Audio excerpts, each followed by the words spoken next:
And so it's time to start the day. You see this mess up here? Well, it's gotten to the point where it's too much and it's time to do something about it.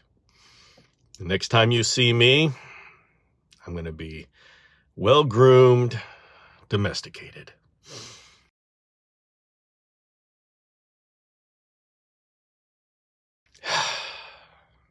A few moments later. All right, folks, as promised, here I am, the new Bill. Everybody, I want you to meet my friend. This is Zoe, and I come and I see her whenever I need to get some food. And she's always here, and she's the sweetest. Love you, Zoe. Yeah, I did something, and I'm going to have to come clean.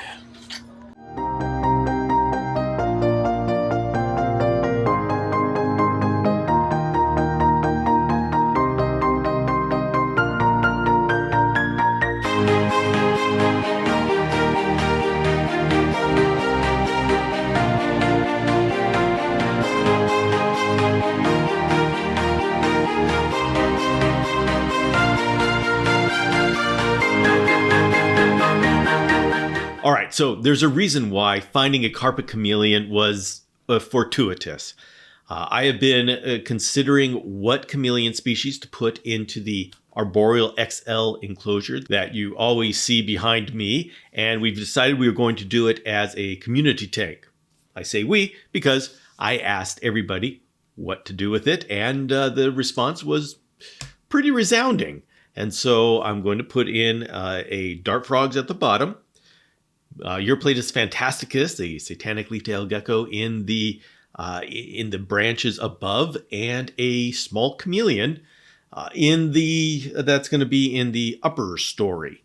And so all of these occupy different parts of the enclosure, either separated by where they hang out or when they hang out. And this is a critical aspect of cohabiting species in the same enclosure. And generally speaking, my advice is not to do this. In this particular case, I've put a lot of thought into doing this myself, because once you do something and you demonstrate it on video, you are telling the world that it's okay to do this. And so every time you see me talk about the enclosure, the group enclosure, you're going to know that there is going to be a disclaimer. And I'm always going to say that you have to be an expert in every species that is in there. And really, you've actually got to know what the plants want as well. There's a lot to it. Now, the chameleon that I was going to have in there is... it needs to be small enough that it's not going to bother the frogs or the brachycia or the gecko.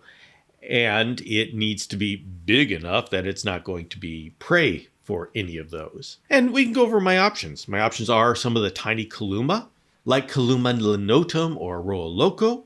It could be some of the smaller furcifer, like Campani or Lateralis. That's the jeweled chameleon is Campani, and Lateralis is the carpet chameleon. All of these have small mouths, and so they can't bother some of the other species.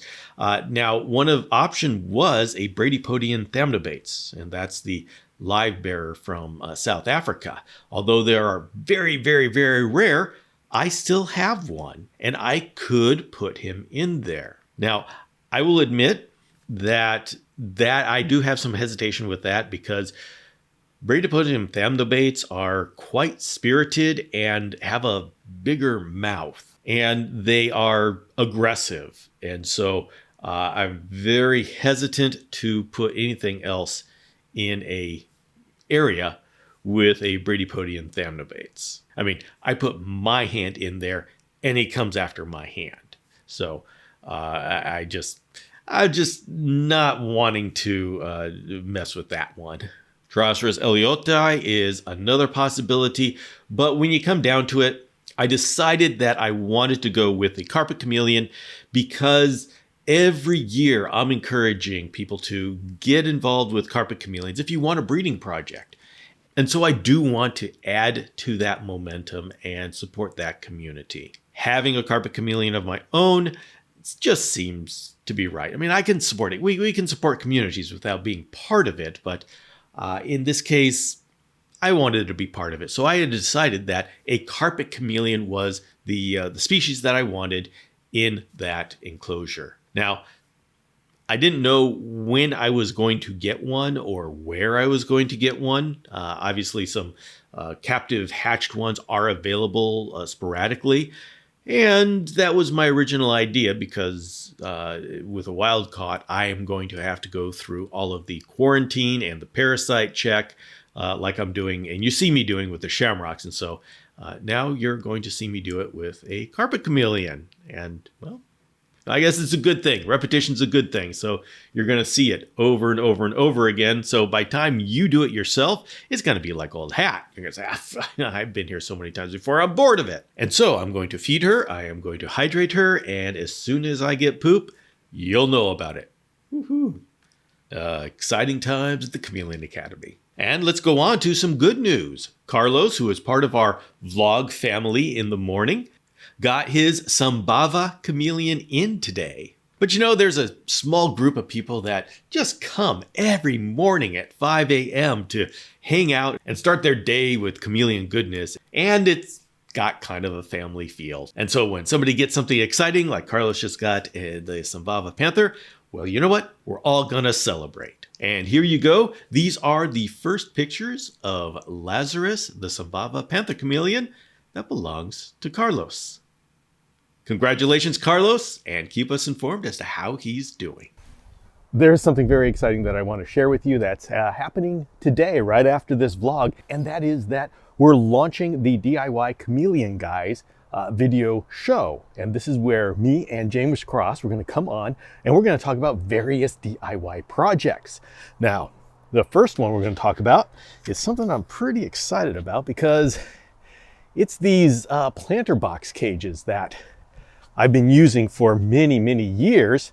And I'm talking to James and we're figuring out how can we make it better. And so we've recorded some episodes, but today is the first episode. We're going to be talking about wood.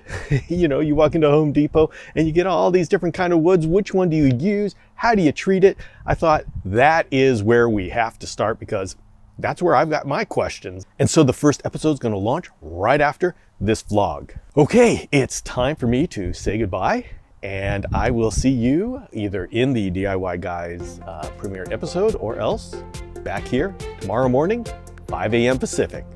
See you then.